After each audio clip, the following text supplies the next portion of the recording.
is, and I need to go back to that page so I know when to stop it.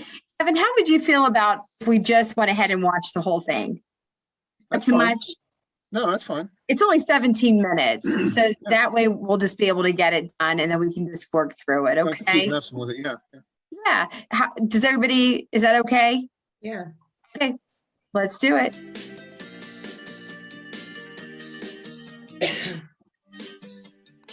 Hi, I'm Noreen, and I'm an enthusiastic do-it-yourselfer. Wait a second. Can everybody hear it? I'm about to show Everybody you how see you it? can carry out a home renovation project in Okay. an older home in ways that will protect you and your family from lead poisoning. And I'm Patrick, another do-it-yourselfer. Noreen and I want to talk about lead safety because lead poisoning is a serious illness that can cause permanent harm, especially to children. But before we get started, please note, this video is primarily geared toward do-it-yourselfers like us.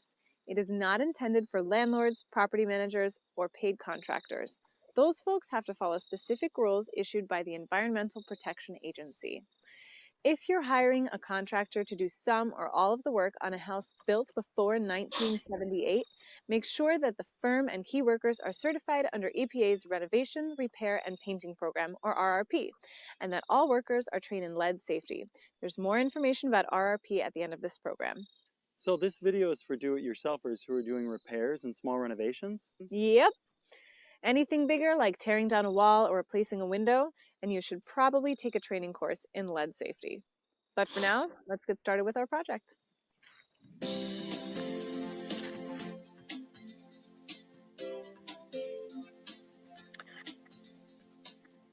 Patrick and I are about to repaint the trim in this bedroom, but we want to do it safely.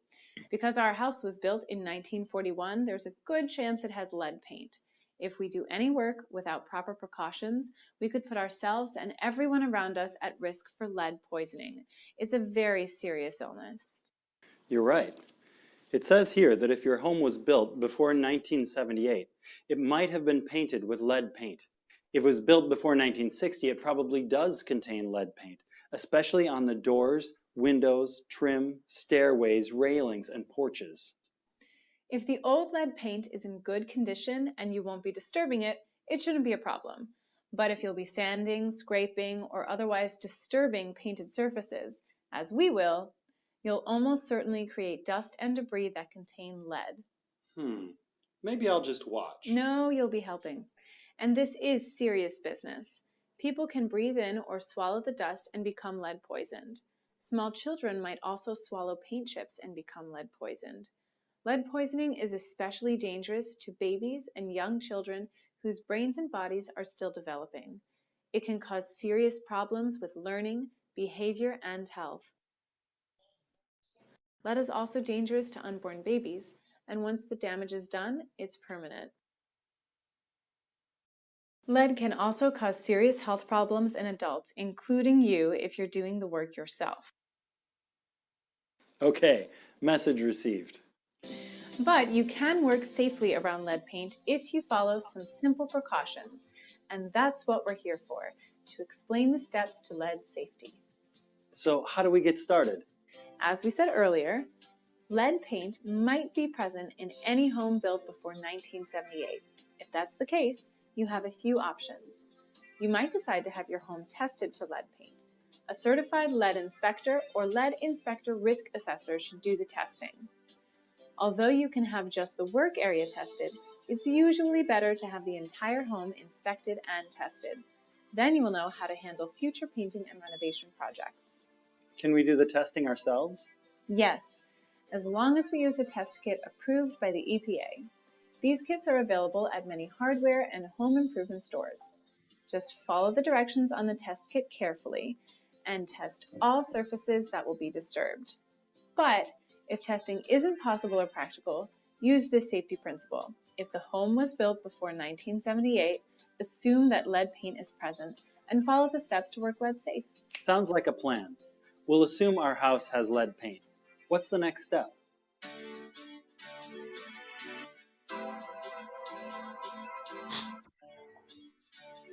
First, we'll set up the work area safely.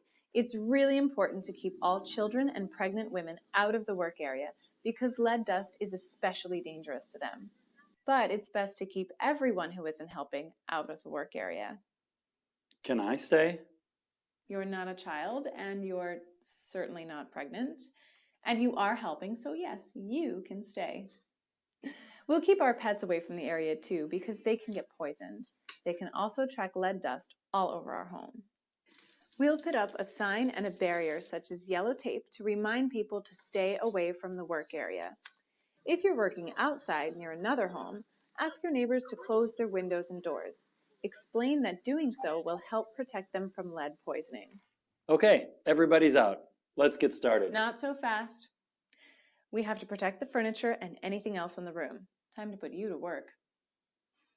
In a room like this, we'll move furniture, rugs, clothing, toys, food, and other movable items away from the work area. Since we'll be painting the windows, we'll take down the curtains. For a larger project, such as painting a whole room, you can move everything out of the room or move everything to the center of the room.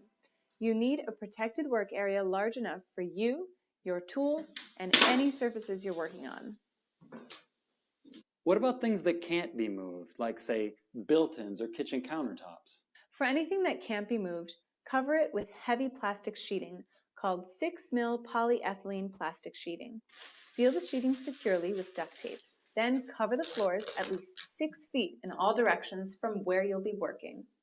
Now let's put all our tools and supplies on the plastic sheeting so we don't have to walk away from the work area with dust on our shoes to get what we need. Things like the 6 mil sheeting and waste bags, duct tape, spray bottles, wet sanding blocks. Anything else? We also need a vacuum with a HEPA filter. A HEPA filter traps even very tiny particles of dust and keeps the dust from getting in the air. Check. Now we need to seal off the work area to prevent dust from spreading into clean areas of our home. We've got to cover the floor, counters, air vents, built-ins, carpeting, and anything we can't remove. We'll use 6 mil sheeting and secure all the plastic with duct tape. We'll need to throw away the covering after the job to avoid spreading lead dust to the next job. Besides being safer, plastic sheeting is cheaper than drop cloths. Next, we'll shut down forced air heating and ventilation systems and close all windows and doors to keep dust from spreading. But what if you're working outside? First, remind neighbors to close their windows and doors. If there are any items that can't be moved away from the work area, cover them with 6 mil plastic sheeting and seal with duct tape.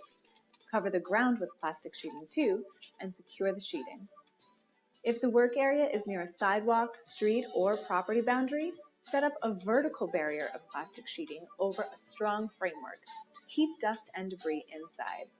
And avoid working on windy days to prevent dust and debris from leaving the work area. If you need to use a ladder outside, cut small slits in the plastic so the ladder doesn't slip. Now we're ready for step 3, protecting ourselves from lead, dust, and debris.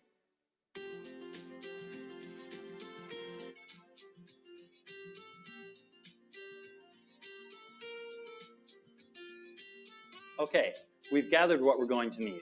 Safety glasses, Disposable gloves, a disposable painter's hat, disposable shoe covers, and disposable coveralls. If the job were going to be really dusty, I would need to wear a respirator labeled N100 to avoid breathing in any lead dust. no eating, drinking, or smoking in the work area. You don't want lead dust getting into your body. And no putting on cosmetics, not even lip balm. Same reason.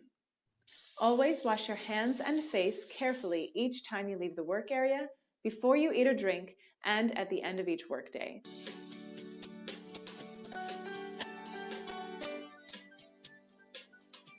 Are we ready to work now? Not quite. There are 2 things you need to remember to control the spread of lead dust. First, create as little dust as possible. Second, if you do create dust, keep it from spreading. To create as little dust as possible, use a spray bottle to lightly mist areas before you sand, scrape, drill, or cut. But of course, don't mist near live electrical outlets. Repeat the misting frequently to keep the surface constantly damp, but not soaked. Score paint with a utility knife before separating components. Pry and pull apart components instead of pounding or hammering. Remember, never spray water around electrical outlets, switches, or equipment. Well, I'm misting as I go, but I'm still creating some dust. Sure, that often happens, but you want to keep dust from spreading outside the work area. Clean up dust and debris immediately using a damp rag or tack cloth.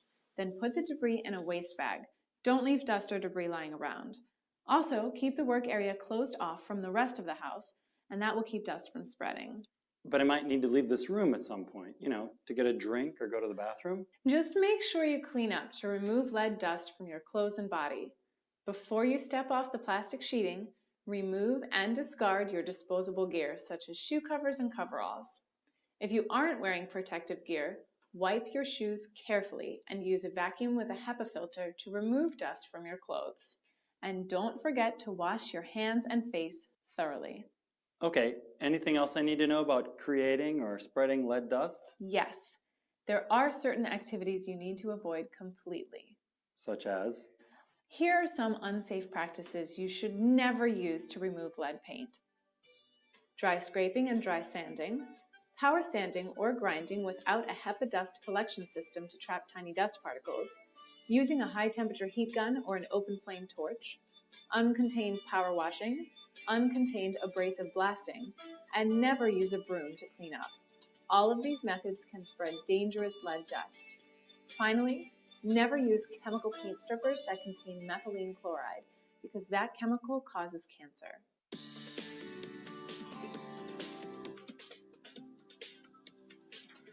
Whew, looks like we're just about finished. Oh, not quite so fast. At the end of every workday and at the end of the whole job, we need to clean up carefully. Because lead dust sticks to surfaces, cleaning up lead dust takes a bit of extra effort.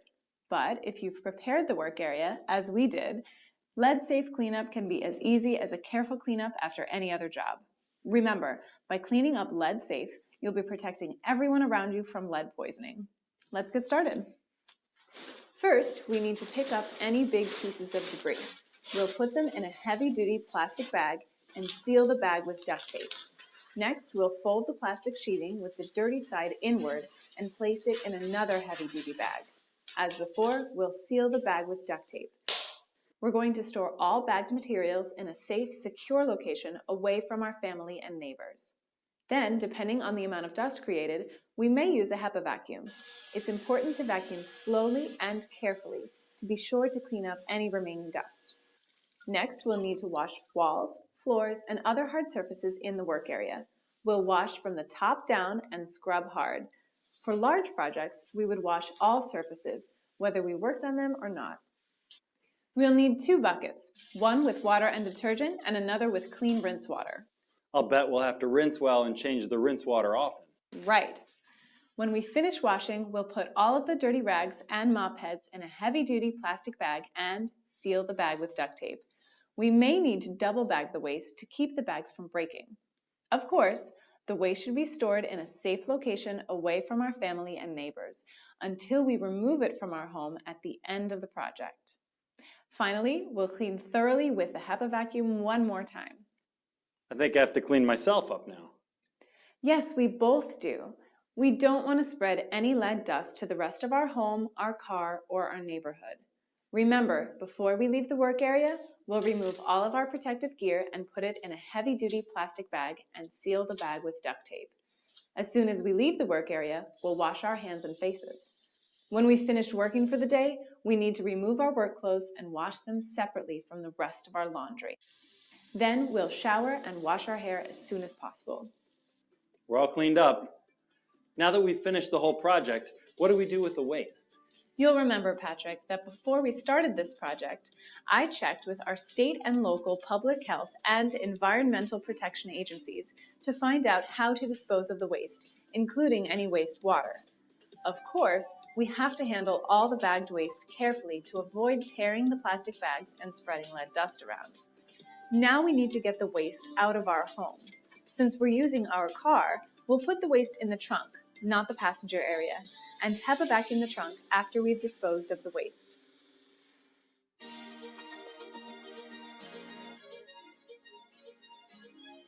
I've checked our work to see if there are any paint chips, dust, or debris remaining, and there aren't any. So we're finished? Well, if you had found anything, you would need to clean that area again.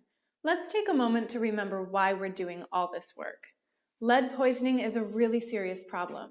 If you're working on a child's room, be especially careful to work safely and clean up thoroughly. Your child's future could depend on it. Now, let's review quickly the steps to working lead safe. Consider whether the work involves lead paint. Set up the work area safely to protect your family, your neighbors, and yourself. Use protective gear and lead-safe work habits. Control the spread of lead dust. Leave the work area clean. Check your work. For more information about working lead safe, you can get a copy of Lead Paint Safety, a field guide for painting, home maintenance, and renovation work. Or you can take a lead safe work practices training course approved by the EPA. If you have any questions, check with your state's Department of Public Health.